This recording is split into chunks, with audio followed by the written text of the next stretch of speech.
another episode of Side Note, the podcast dedicated to underground electronic dance music and all things related. I am your host, Nick, and this week I have with me minimal house DJ extraordinaire Enzo Muro, affiliated with Dialogue, amongst others, and you have your own party. I'm sorry, what was the name of it? You know what? You Know What? Yeah. So a man of many talents, promoting and playing for many parties.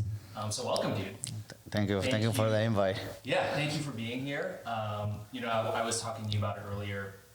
I saw you play for the first time. I've seen you around. I mean, you've been around for a minute. Yeah. I never got a chance to see you play until Mind Over Matter. Shout out to Julian from Mind Over Matter and Colin, who's been on the show, who does the sound for that party. But you played there. I think you were the last DJ. Yeah. All vinyl set. The beat matching was like fucking on point. Which, if you ever fucked with vinyl, you know is difficult. Yeah, it is a little. The good part is like when for vinyl sets, like sometimes it's like if you have somebody that actually knows how to set up, like Julian, he knows how to set up, so turntables are good. So most of everybody will play good. Got it. So it's not like it's not just about the DJ. Sometimes it's about like the setup to be right. Well, shout out to Julian. We're trying to get him on the show at some point because he does like the sound and lighting at the Globe, which is insane. But I was saying, like your mixing was fucking on point. Your sound is like very interesting. Like I feel like a lot of stuff these days is either just kind of like commercial tech house, or like in your face techno, which both things are fine. Yeah. But what I noticed about your sound is that it's like kind of right in between. It's techno, it's house, it's minimal. I just try to put a little of everything. Just it doesn't get boring, Yeah. And I really felt like the shit you were playing, and even though it was like a low key night with like just like a chill Thursday night vibes, like you were telling a story, and like I had a friend with me that night who's been in Vegas, like all of COVID. It was like his first night like out since the pandemic started. Yeah. Like, listening to music, and he could not have been more thrilled to check your shit out. Oh, that's cool. So I'm glad you enjoy it. I'm glad you enjoy it too. Yeah, man. That was a fun night. It went a little crazy after that, but oh, really? yeah. Oh, okay. That like at that venue or like a no, we went back to my place. Oh, yeah, shit. It was like man. Yeah. I wish we had known because like we bounced out. I wish I would know. Oh yeah, I didn't ever know. That's true. Sometimes like that's the way Wild Night comes together. Right? Yeah. No pre-planning. Yeah. But so I like to ask like a lot of my guests, kind of what the last event they played was and what was the vibe and like the scene. I think that was my last. I think that was the last. I mean, I think my first and the last one from this year so far. Okay. Last year we've been kind of busy. I was playing like often for Dialogue, the residents. So like we usually we're like 5 residents. So it's Silky, Hello, Leo, and me. Okay. I think we're 4, and we kind of rotate.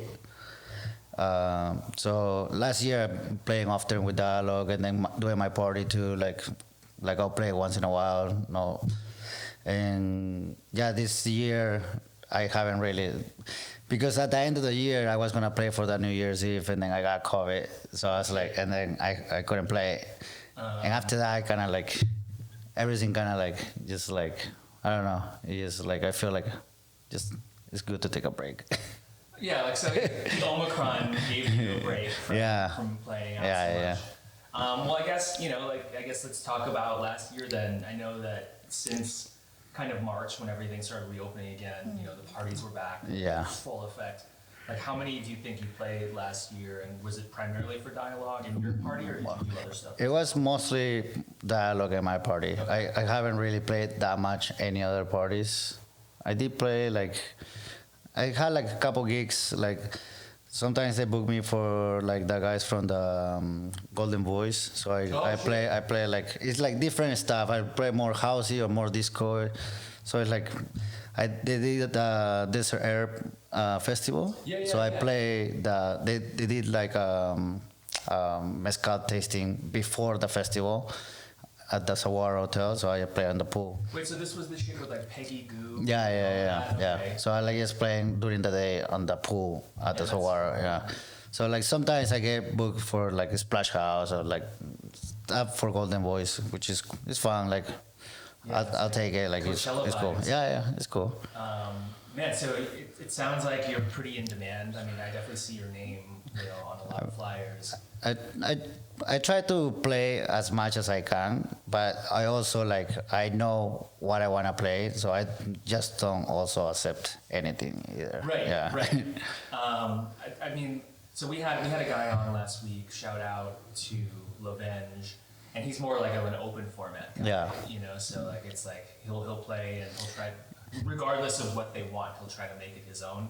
Yeah. And I remember telling him like, that definitely wasn't me. Like when I was younger, like trying to get gigs and stuff, people would like come up to me like, oh, you want to play at this wedding? You want to play at this party? Oh yeah. I'll be like, no, you wouldn't like my shit. Like, yeah, I don't think I can do like I done one wedding and then I'm doing another wedding like it's because of my friends, but that is like something like very special like like. But is it gonna be like house and techno wedding too? No, it's gonna be completely like regular music. I think, yeah. Because my brother, who's already married to his wife, but they got married in COVID, so they didn't have a wedding yet. They're doing theirs in April, and they're like, no, we want to have a rave. Like, I mean, some people want that. Yeah. That would be cool. Now I can go and play. Yeah, rave wedding definitely for the win. Yeah. But maybe more of an after party thing, when parents go home and shit. Yeah. But I try to do no open format, of course, but like open format on my own way. Like I'll like whatever the party it is, I'll adjust my sound to that kind of party. Right. Because I when I started playing like more like progressive house, and like I always like minimal stuff, but like before there was no demand of minimal here in LA. So like before it was like a lot of progressive and like the shamanic stuff, and I was playing all of that. Like I was like playing all the time, opening for Hernan, for Nick Warren, or Avalon, playing a layer thing like almost. Wait, how long have you been around now, man? Like 12 years. Oh, okay. Yeah. Okay. Yeah.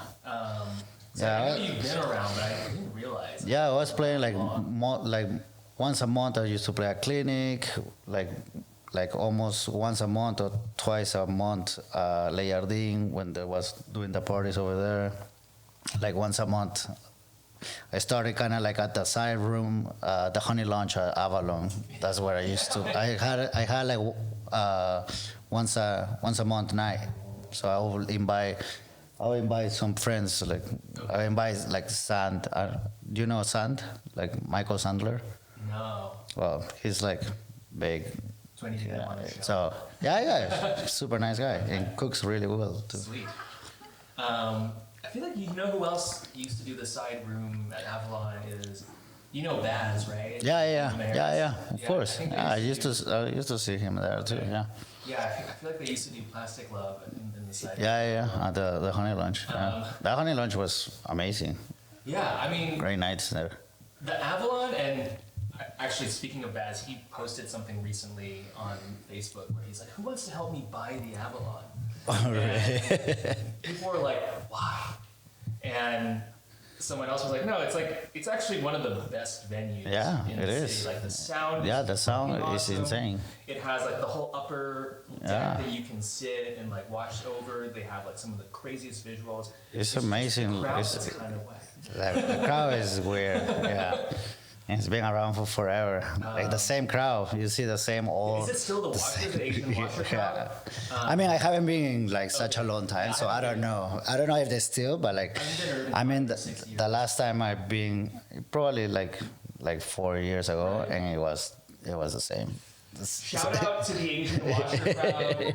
I think we mentioned them on the show before, but if you don't know who they are, this is a like specific subset of ravers. Yeah. They're all like 60-plus-year-old, you know, Chinese auntie and uncles, and they like to I don't know if they're all Chinese. I think there's like there's some Koreans too. I think there's some Koreans too. Oh, interesting.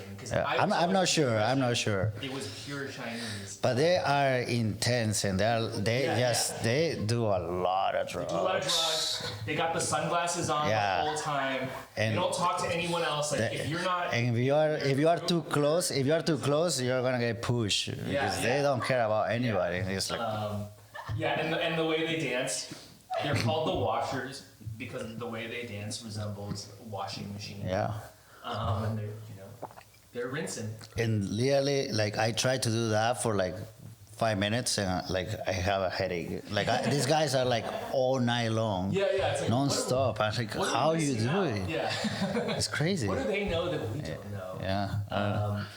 But yeah, so Avalon, sick. But I don't know how it became, and like they're still around, right? I'm sure. And they bring like a lot of trance. I think so, yeah. Okay. I don't follow that much anymore. Like I get some news listers still, but like the last things I got definitely looks more like trance, right. yeah. But that's super sick that you've done the whole kind of like progressive circuit, opening for Hernan.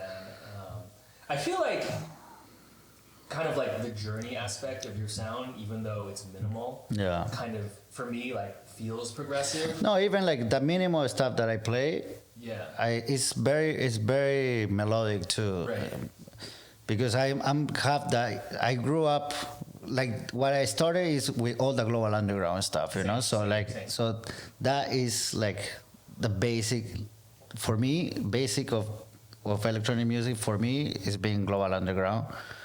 Yeah, I mean, I guess we're like part of that generation. Yeah. It's like the late '90s, like early 2000s, and until this day, it's like there's some like a lot of those albums are like timeless, you know. Like you can. I mean, even though like they've aged, but it's still good shit. Yeah.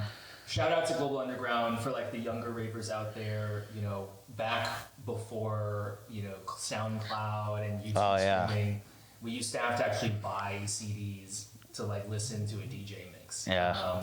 And this label was putting them out in like this kind of very tasteful way. It would come in this like nice box, and like the DJ would be on the cover, and it would be like sick looking photography, like out of like Esquire or GQ or something, and then they had a guy, Dom Phillips, like writing about each album. Yeah, it was so cool. And every single album is like in a different city. Yeah. So they would do that party. It was the Global Underground, so it was like Singapore, Yeah. Sydney, San Francisco. I remember each time one would come out, it felt like special. Yeah. And I remember when I discovered it, it had already existed. I was actually like very, very sad because they did one in Lima, but like after I moved here, I was like, damn it. Because it was like Nick Warren too. And it's like, and they did the party for the Global Underground Lima. Yeah, and I missed it. Sometimes they don't actually record that. Like actually a lot of times, it's not actually like recorded from No. So like the Digweed one, well he has a few, but Digweed LA. Yeah. A couple friends of mine didn't go, but a couple friends of mine were actually at that GU night. Yeah. Like it's a different set. Like it's not the same, but he did play like a lot. Yeah, I see. My cousin was there too, and it's like, dude, that party is legendary. I mean, he used to come here pretty frequently. Shout out to Digweed. It's not a side note episode unless we mention Sasha or Digweed. Yeah, they're coming, no? Yeah. Dude, I got my tickets.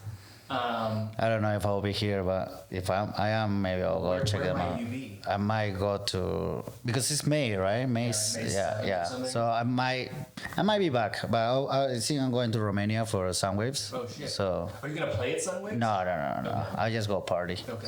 It's my favorite festival. You've been before. Yeah, this is my fifth time. I heard.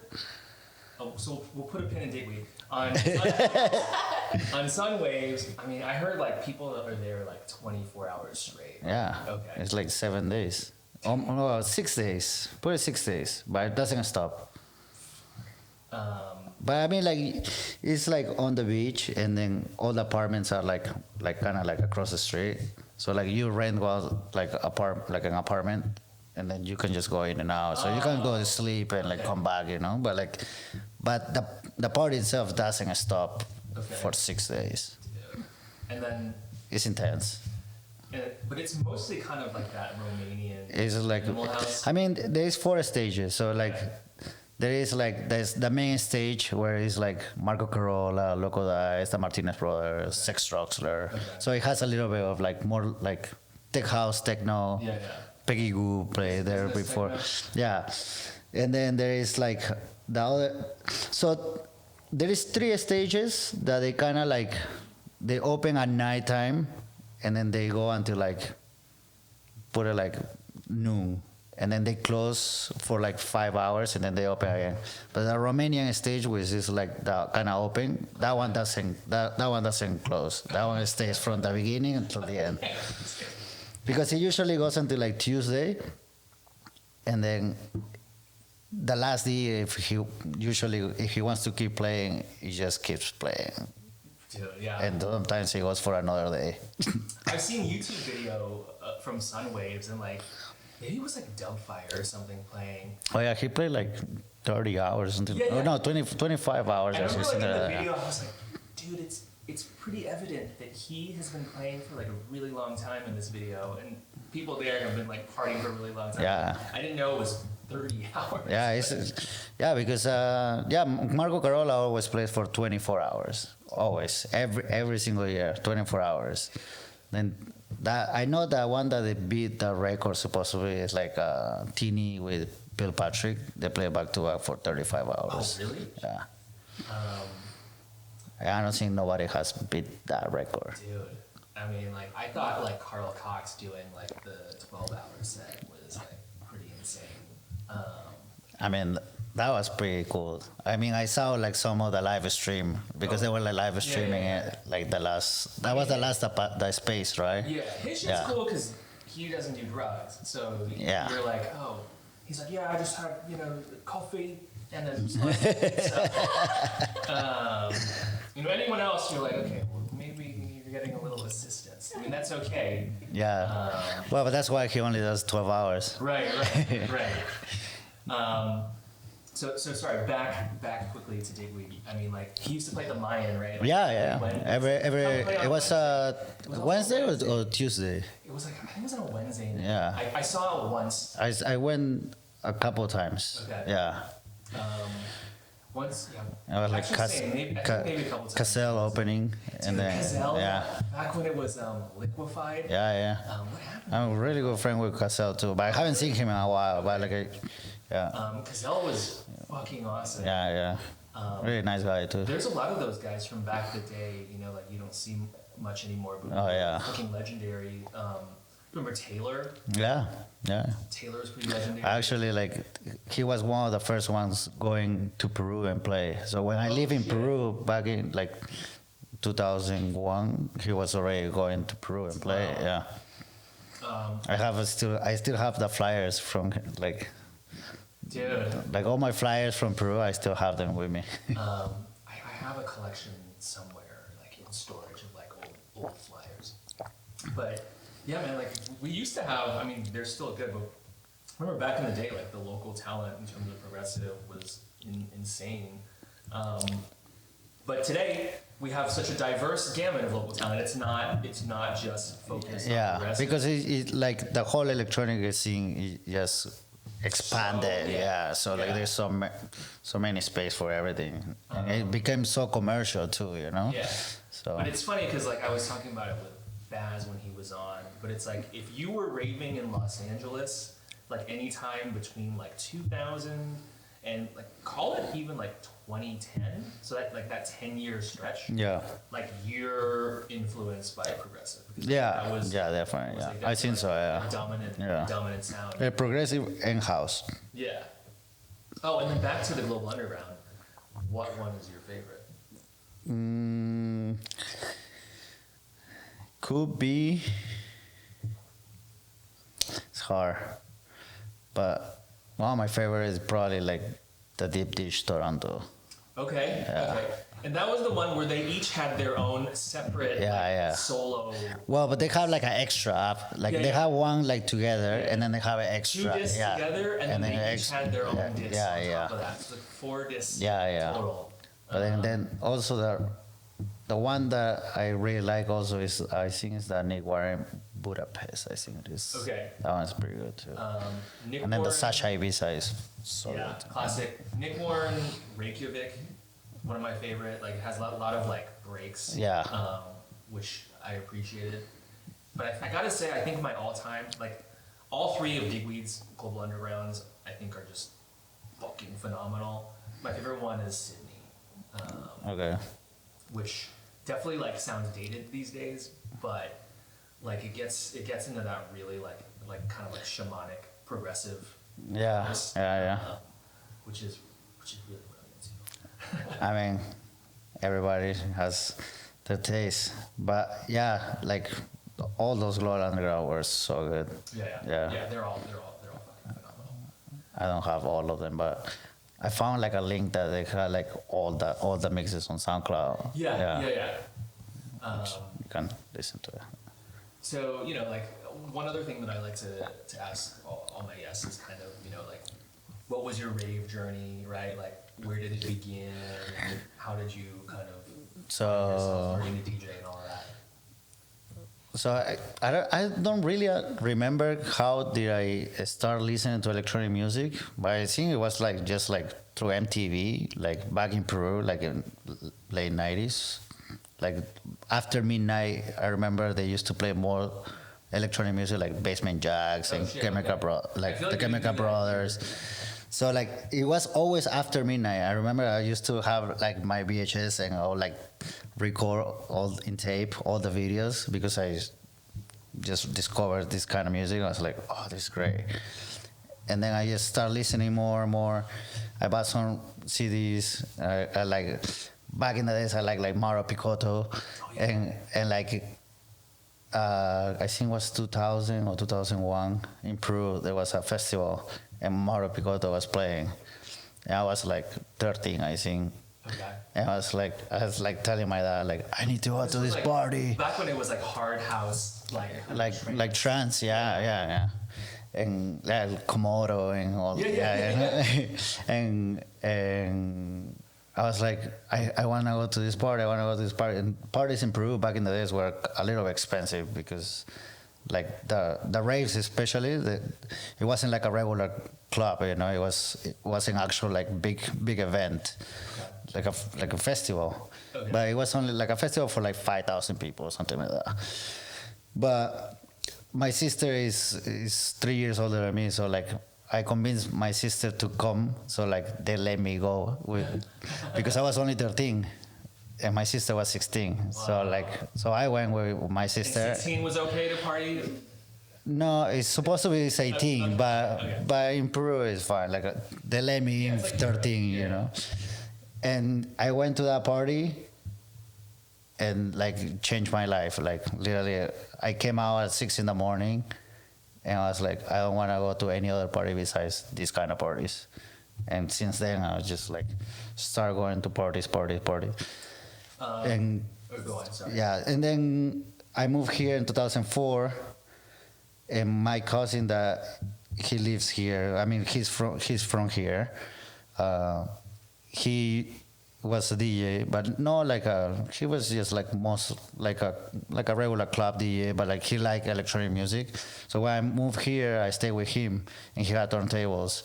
So that's when I started playing. The first month that I got here, I started like just messing up with his records. It was all trance, and then after that, like I moved out from his place, and then just like start working. I just keep going to parties and didn't play at all. And then around 2009, I decided because I was going to parties every week anyways. Okay. Like I never stopped going to parties. But 2009, I was like, okay, I really want to play music. So I bought stuff, like some equipment, and just start playing, and until this day, haven't really stopped. So meaning, so you were already starting to learn, but in '09 was when you got serious about playing out. Yeah. And then, so this is always fascinating for me in terms of like how people approach trying to get gigs. Yeah. At the end of the day, it's all relationships, right? But everyone has their own take on that. So sort of, what did you do to kind of try to go out and like cultivate? So when I started playing, I was just playing in my room, of course, and then I found this coffin to put my turntables. I got somebody from Craigslist, and I went to pick it up, and the guy was super nice. I was like, oh yeah, I do parties in Long Beach. Like, if you want, I can book you. Just from buying his coffin, So that was my first gig. Yeah. Like, he booked me in Long Beach to play at a party. Just like from a random connection. From a random connection, yeah. Wow. And then I always just kept going to parties, and I went to Avalon for Danny Tenaglia and Barry Weaver. I don't know if you like old school. I know Tenaglia. I know of Barry Weaver, but I don't Barry Weaver is it was like Doc Martin or like Steve Loria. Like, they used to play together back in the days here in LA. And he was opening for Danny Tenaglia. And then after he finished play, I saw him on the dance floor, and I went like, oh, really nice hair, Like, he was always really good. And then we started in contact. I got his info, everything. Okay. And then he is the one that booked me the first time at the Honey, because he had like that one night at the Honey Lounge. So he booked me to play with him, and then kind of like started playing a little bit more there. Then he actually he completely retired. Like, he doesn't play anymore. And then he kind of like passed it to me. So then I start having that's when I started having like that once a month. Like, it was. So people would have hired Barry. Like, he was kind of like, oh, you should hire him. Yeah, I think so. Yeah. Dude. So then, I started that. Then there was this online radio show from Peru that I became part of. That was called Bambucha. I mean, they're still going on, but like, it's not a radio anymore. They're doing parties in Peru now, but it was Bambucha Radio. And I had a online show that I call the LA Underground. And I invite like almost every single day here from LA. To be on the show? Yeah, I used to do it here at my parents' place in Glendale. And they would come and play live, and we'll not live stream, but like just broadcast it live. Okay. And it was. I had like literally every Thursday, and I have like a lot of DJs coming to my place and just play music for hours. Yeah. It's like, it was just like recording like podcast style? It was live. Oh, okay. It was broadcasting live. Wow. Yeah. Okay. So like live streams. I mean, like no video, just the music. Got it. It was like radio, like online radio, but we had like a good following, so there was a lot of listeners. And I started first just getting like guest mix, and then I ended up I want to do it live, so everybody will come every Thursday to my house, and I kind of had like a little party every Thursday at my house. Dude. See, I feel like you were doing kind of like what everyone's doing now, way before everyone was doing it, right? Yeah. I mean, like, and then after that, we start an actual live stream when there was nothing of this new live stream. Right. Like, we used to do like a US stream. Remember the US stream? Yeah. It was so bad. Like, connection was so bad. But we did it with, I don't know, Pablo Key? I don't. He Colombian guy, but he plays with like the Wolfpack a lot. We used that US stream, and it was like, that's terrible. Like, connection wise, it was terrible. But like, we had like some good artists. Probably 2011-ish. Yeah. Okay. Around that time. Yeah. Okay. 2010, 2011. Yeah. And then he got me also because he used to play a lot in Mexico, like in like Baja. So like he got me to go down with him to Tijuana and Tecate, and like a little more down Puerto Peñasco, and all those little gigs kind of like just I think put my name a little more like oh people saw that I was like going to play in Mexico and stuff like that, so like you start growing a little bit more and more, you know, like that. That's definitely, I feel like a rite of passage for LA DJs. It's like to do Mexico gigs. Yeah. I guess how does that happen? Is just like friends invite you, or it's just literally like you for any I think like to make it you have it's all about networking, really. Like I used to go out all the time, like I said, like every weekend I was out. I know almost everybody. Like nowadays I don't know that many people anymore because I don't know if you noticed, but like every 3 years or every 4 years, there's like a new generation that comes into a party, and then like I go out and it's like, who is these people? I don't know anybody anymore. As someone who goes all the time. Like, it's weird. Like it changes. Like every 4 years, it's like a new crowd. It's like, that's really interesting. So I love this shit so much, but I've always been the type of partier who maybe goes out like once every 6 weeks or something. Yeah. You know, so like it's like a lot of time in between for me. Yeah. So I think the downside of that is like I've never been able to kind of cultivate network because like it's so like few and far between.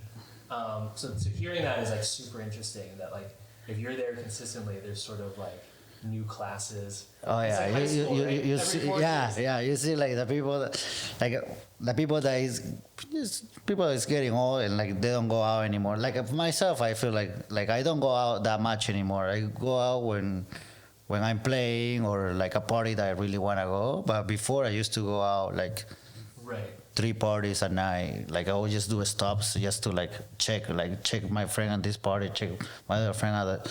So one night I would go to 3 parties, 4 parties, and it was like usual before. But like now I cannot do that stuff anymore. It's like. So I guess on that, you know, as a DJ, you know, who plays a lot and travels, like how do you manage kind of the like health and like mental health aspect of it, of like trying to stay rested and all of that? Mental health, I mean, during the pandemic, it was hard for me to stay home. Like I got like not bad, but like I got like depressed, definitely. But besides that, I don't know. Like I haven't really have like issue that much with mental health. Or just exhaustion, you know, like, because I think like, you know, just lack of sleep. Yeah, but for some reason I'm like, I don't know, like I'm almost always have energy, like. You're just. I just like I party. Okay. Because I feel like I'm the opposite. Like with Molly or something, I'm in it to win it, but without assistance. Like I'm like the type of person who needs to be in bed by like 11. Yeah, like and all that stuff. Oh yeah, no. For me it's just like with beer because I don't do ecstasy anymore. Like I did it for a while.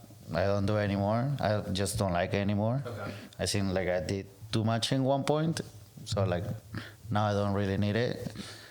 There is some other stuff that I can like I like mushrooms and stuff like that, but like I don't do it that much. I don't do much drugs really.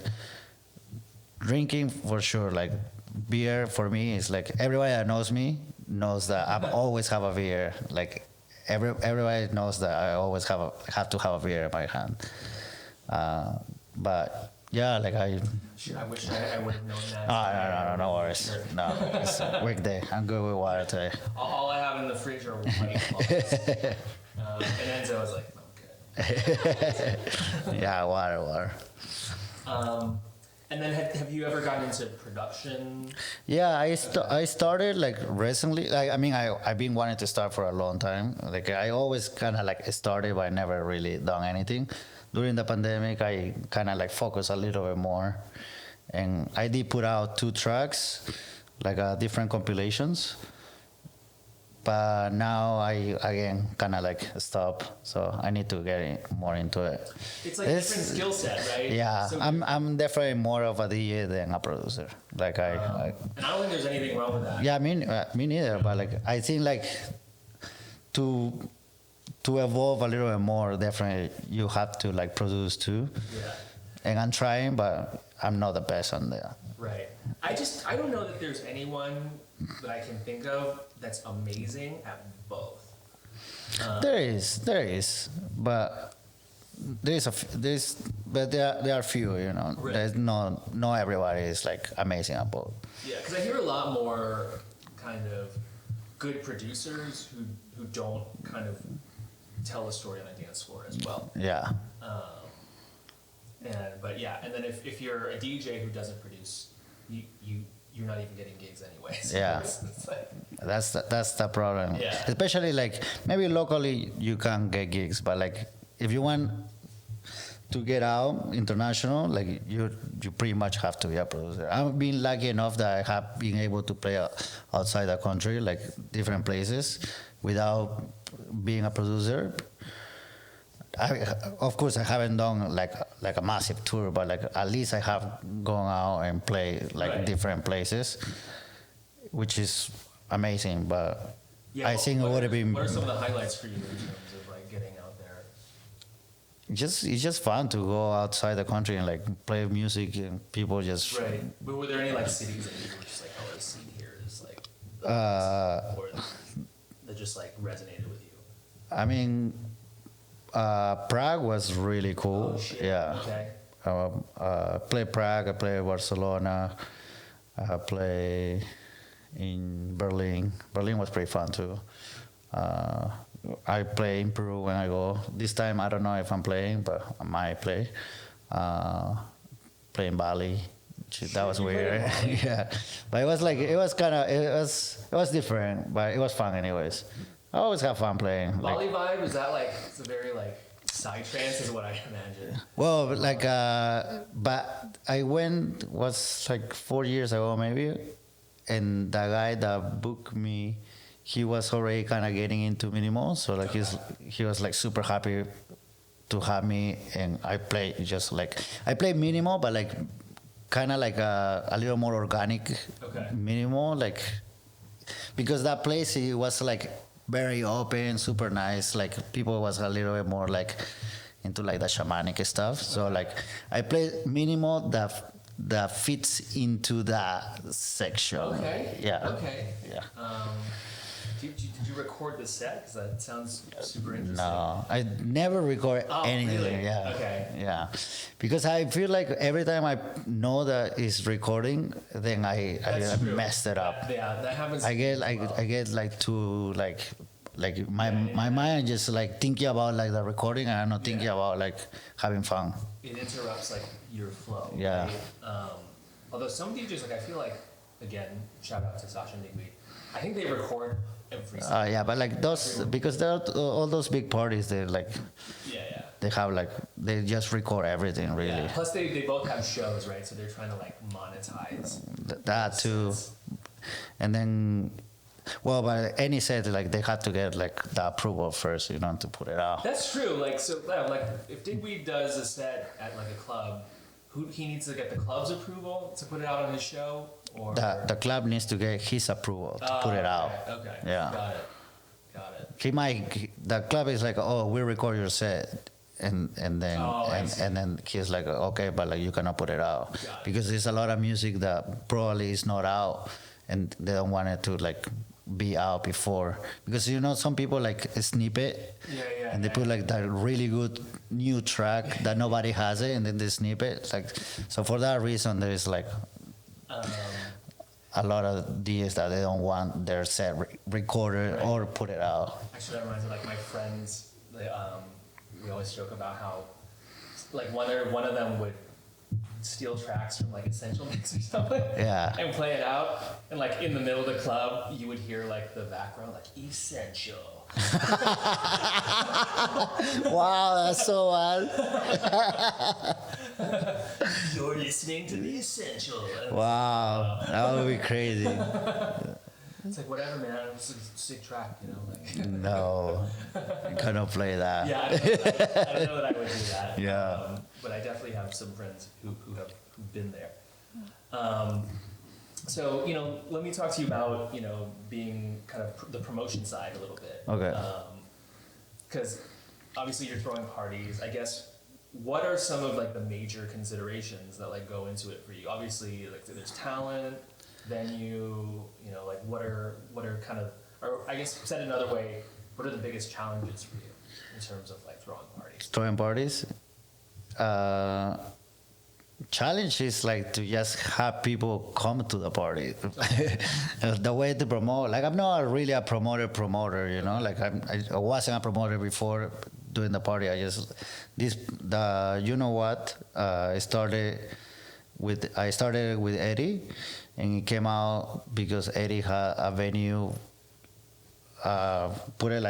he had a venue for a Friday, and he had it open, the venue, and then on Wednesday he's like, we should do a party, and I was like, okay, let's do a party. So we just invite friends, and we did a party, and it went really well, and I was like, oh, maybe we should start something, and that's how it started. Okay.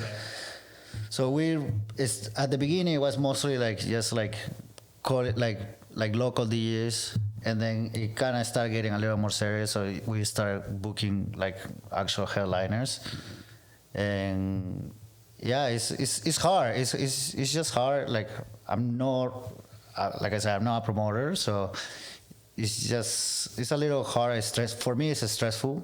Like I also don't have the money to like just like do a party. You know, like I want to do a party. I'm sacrificing myself to do a party. Hopefully, like two people come and enjoy it. Luckily, every single party that we done, it's been fun. Like in some parties we might have lost money, which is fine, but like every single party, like everybody that been there, they always had fun. So that for me, it makes me happy and makes me like want to keep doing parties. But on the other side, it's also like, okay, but like we need the money so like we can keep doing it, you know. And like, so are you doing more kind of warehouse vibe? Or Yeah. venues? No, just warehouse. Okay. Yeah. Okay. Yeah. And then, so like. It's just like like a mini version of Dialogue, pretty much, because Dialogue is so much bigger, you know. Like they already have like such a like long. So can you work with a lot of the same people, like in terms of sound? Yeah. We pretty much work with the same people. Yeah. Okay. So some definitely not the same production, because definitely Dialogue and all other parties have like bigger budget to put like a better production, but sound wise, it's pretty much the same sound. Okay. What is the sound at Dialogue? We work with a bunch of people, so like usually it goes like between like Function One or Danley Sound System. Okay, so when it's Danley, you working with Anton? I don't think we have worked with Anton. Okay. Dialogue, I think, has worked with Anton. Okay. But you know what? We haven't worked with Anton. Got it. Because there is a few people that has Danley Sound Systems. There are? Okay. Yeah. I feel like I think of Danley and I think like, oh, he's the guy. No. There's a few people that Okay. they has, but definitely maybe Anton has most of the Danley Sound System. Yeah. Yeah, he has a lot of rig. He has the market share Yeah. on Danley. Yeah. There's so a guy on my show, Colin Rodriguez, who was on, he has a traction sound, which is like kind of a new thing. No, But he's yeah. done a few parties for 6 a.m. Okay. I haven't heard the full setup, but like, you know Colin from Mind Over Matter. He's the guy he was the sound guy. Oh, okay. Yeah. So his system is like a traction sound. What he had that night was just kind of a portion of it, but Okay. apparently he has like a kind of huge rig that he set up for 6 a.m. parties. I'm dying to hear kind of the the full blown system because I thought the small piece is pretty good. Yeah, I mean, yeah, I mean that room was small too, but like, Yeah, but yeah, definitely like I would like to see. Yeah, and I haven't even heard. And then like when you throw a party, like, are you worried about getting busted and shit like that? Oh yeah, it's always the worry. Okay. Okay. But yeah, luckily we haven't. Yeah, it's weird. Like I guess they don't really care anymore. It seems. I mean, like. they do, but I don't know.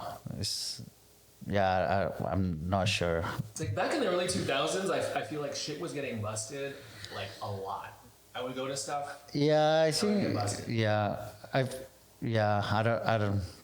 I didn't go that much to underground parties back in the days. Okay. Then, like in like 2012 around there was like a lot of parties were getting busted too. Got it. And then they stopped for like I think warehouse parties they stopped for like a year or two Okay. because like every single party was getting busted and then now it's back again and now it's like full force. Like now it's insane. It's Yeah. like way too many parties. Yeah. It's like I guess that's what's happened. It's so many that they can't. Yeah, I think just so. like- Yeah, like sometimes you see on Resident Advisor and you see like Friday is like 10 parties and Yeah. like 9 of them are like on a warehouse and like 2 at a club, Yeah. you know? Yeah.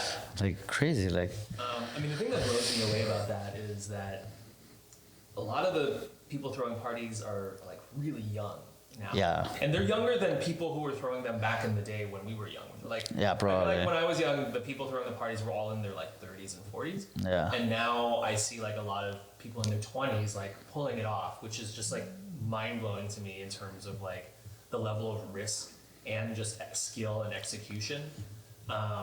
It's like I haven't been to his party yet, but Connor Makami, who played Yeah, that yeah. same night, Yeah. he has his like if you know you know. if you know, party. you know, yeah. Like he does it pretty frequently. Yeah. From what I've seen on the gram, it's pretty big. And it's like, dude, Yeah. like you're doing it. Yeah, he's doing pretty good. Yeah, his party is doing pretty well. Yeah, yeah. He has good bookings too. Yeah, yeah. So. And like his aesthetic is kind of similar, right, to dialogue, kind of minimal. Yeah, kind of like it's like I would say there's like more housey than minimal. Okay. Definitely. Okay. I can see. I like the stuff. I like the stuff too. I can see that. Yeah, because for sure the night that I saw all you guys play, like your stuff was the most techno. It was still a house, but it was the most techno. And I did go a little more that way because I was playing after corner. Right. Because that's usually not what I usually play. Got it. So I kind of like adjust because I was playing after corner. Got it. And I guess- I like to do like I just don't like to just like I'm gonna play what I wanna play. I kind of follow the same so you can create a journey. the same thing. So like it doesn't change that much. That one guy who played first, Crane. Crane, yeah, he's really good. really good. Yeah, he's really good. Yeah. Yeah. All you guys, man. Like I like tell you, like my friend and I. He's playing again. I just saw the flyer. Yeah. I saw Julian just put out Yeah. a thing. That's tomorrow or two It says days that. in 2 days. Yeah. Okay. That's a great venue too. Like, yeah, Yeah. shout out to Julian at Mind Over Matter, and for the folks out there, check it out. He does it not every Thursday, but like I think it's once a month Thursday. I think it's the last Thursday of the month. I think it is. Yeah. No, I think it's the last Thursday of the month. So, Yeah. You know, once a month Thursday, super chill vibes, really cool. Kind of like Sound Chinatown, system. Shout yeah. out to Colin. And yeah, like that whole thing that they built, never seen before. Like in Chinatown. Yeah. Where did this come from? I got there to the gig and I was like, "Where is this place?" Like, Yeah. like it wasn't even open yet. I was like, So, you know, like I guess we're oh wait, we still have a little bit of time. So one thing I want to ask you is in terms of like up and coming talent, whether it's locally or like internationally, you know, like who are you really vibing right now? Man, I'm so bad with names. Like internationally, I'm really bad with names. But like locally, I would say like definitely like Connor is like doing pretty good. Alex Pastor is doing really good. There's so many like they're all my friends too. Like Okay. everybody, I think like everybody is like super talented. Like they might not be playing that much out, but like there is so many DJs in LA, and everybody is having like really good. Well, everybody has good taste of music, I guess. I don't know, like the people that I'm around, like because we're all kind of in the similar style. Like I feel like everybody is doing a great job in what they're doing. So I cannot mention like just one name because like there's so many really, right. and they're all doing really good. Right. Yeah. Well, you can shout out a bunch. Well, it's like Connor, Arturo, Alex Pastor, Michi, Nico, Temple Tuesday. Kana. Yeah, it's all everybody that used to play there. Yeah, it's. I know them for a long time, almost everybody. So like, Got it. I know everybody's doing really good. Yeah, it's too bad, I think they tried to keep. I actually people like going. don't know that much of new like younger Okay. like younger because I don't know if I just like I kind of like stay in one circle, so I'm not really exploring. Like I say, I'm not going out that much anymore. I only go like to dialogue or where I play. Yeah. So I'm not seeing other people besides like the people that I already know. Got it. So I think Into the Woods for me is like a really good party these days. Yeah, I think I only been there once. Okay. Yeah, I've been once post COVID, and Jimmy brought in Mesme. Yeah. Have you heard of her? Yeah. I seen her. Yeah, like I was Yeah. like pretty impressed. I think like she's definitely for me like in terms of like the up and coming talent like pretty up there. Yeah, I seen her when she was doing a night Paper Tiger in Koreatown. Oh, okay. Yeah. I went a couple times there. Yeah. This past Friday at El Cid, Oh yeah. which was like not a rave vibe. It was really weird. Like the vibe. Well, I was see. just, It's like a restaurant. Yeah, the vibe was just like It's a cool place though. 22-year-olds like wanting to get drunk and hook up. It's like don't give two shits. Couldn't give two shits about like who's playing. Yeah. DJ. It's just like let's get rowdy, and get fucked up, and fuck. But she was on and she was like fucking phenomenal. Shout out to Mesme. Definitely want to get her on the show at some point. But yeah, man. So I hear a lot of I mean like I haven't seen. I seen her once, but like I see her like in a lot of flyers, so like I'm sure she's doing good. Like Mesme, there's this other guy that I don't know him, but it's Monsieur something. okay. He's also like I seen him a lot of flyers. Well, this I don't know if you know Jamie Jar, like the photographer. He's doing pretty good too. Yeah. It's like people I just see like on fly. I mean I seen play. I think I play with Jamie like just for fun like stuff. He's has great selection of tracks. But yeah, I just see people on flyers pretty much because I don't go out that much anymore. Like now it's like just seeing people on flyers are like okay, they might be doing pretty good. It's just like who's in the ether. Yeah. Michi, who you mentioned, I saw her play once. Yeah, she's really good. Yeah. Awesome. But yeah, I screamed it out on Friday, like during Mesme's set, where I was like, we are so lucky in LA to have such amazing local talent. Oh, yeah. Just like across the board. Yeah. Right? Just a little bit of everything too. Yeah, like the only other place is maybe New York, and then internationally, Yeah. London, etc. But in the States, like I don't know if you lived in Portland, no judge on Portland, but I don't think I don't you're think so. coming near the level of like electronic music talent. Like there's this other DJ podcast, I forget the name of it, but they do kind of like what I do, but they also do like tech reviews and stuff. Yeah. But they're based out of like Dayton, Ohio, and I'm like, dude, What's there? Yeah, like how can you be doing this from Dayton, Ohio? Like who's there? Like, Yeah. It must just be like I don't know, like just like all open format DJs or something. I mean, I don't want to like judge too hard, but it just wouldn't seem to me that Dayton is the. I mean, yeah, doesn't seem like it. I mean, LA is like such a diverse city, and there is DJs of everything, every kind of DJs, like not just like minimal, not just like that. Right now, I think like the biggest scene in LA is the techno scene. The techno is doing like Incognito, Dirty Epic, 6 AM. They're all doing like massive parties, and they're almost always sold out.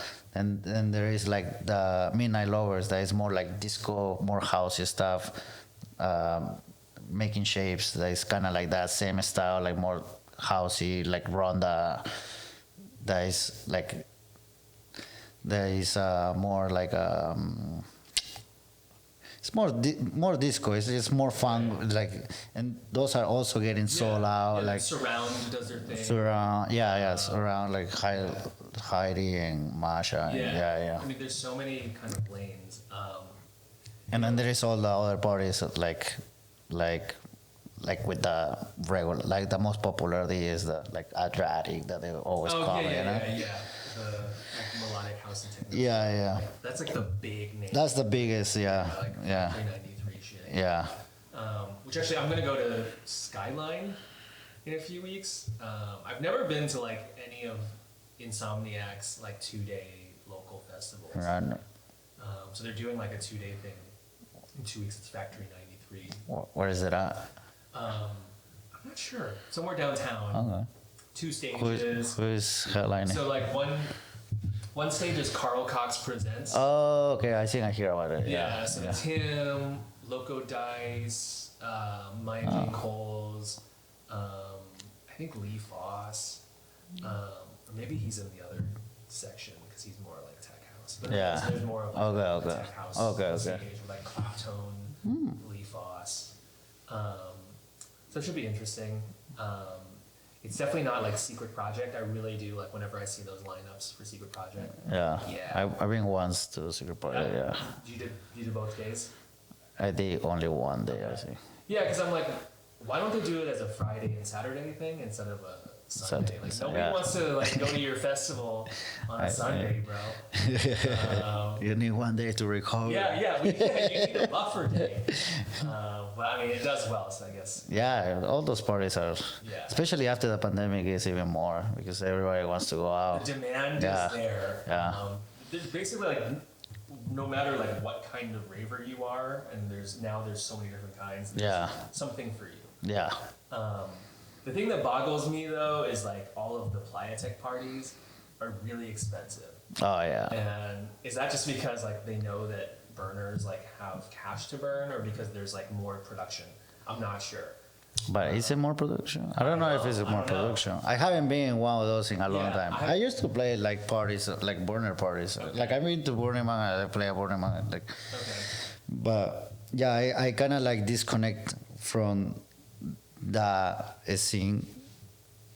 I mean, I still have a lot of my friends that they play that kind of music. It's cool, you know, whoever does whatever they want. But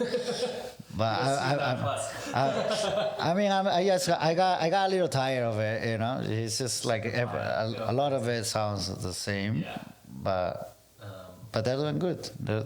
I mean, the one huge is huge. Is mine. I'll always go to that. Like, I went to Mayan Warrior. This last one? Not the last one, but the one before. The one was a Grand Park, no? It was a Grand Park too, I think. There was two Mayan Warriors ago was at Grand Park, or 3 Mayan Warriors ago was at Grand Park. 2 Mayan Warriors ago was across from Union Station. Oh yeah, I went to the one Grand Park. Okay. That was the last time. Yeah. But I remember when like I went to Burning Man, like when Mayan Warrior was just started at Burning Man, and it's like, and they used to have like almost like nothing shamanic. It was like at the archive, it was always like Maya Needham, Sean Reeves, like all the guys from Vision Quest playing there. So more of like old tech house. Not tech house. And now it's like completely different because even like Mayan Warrior is like.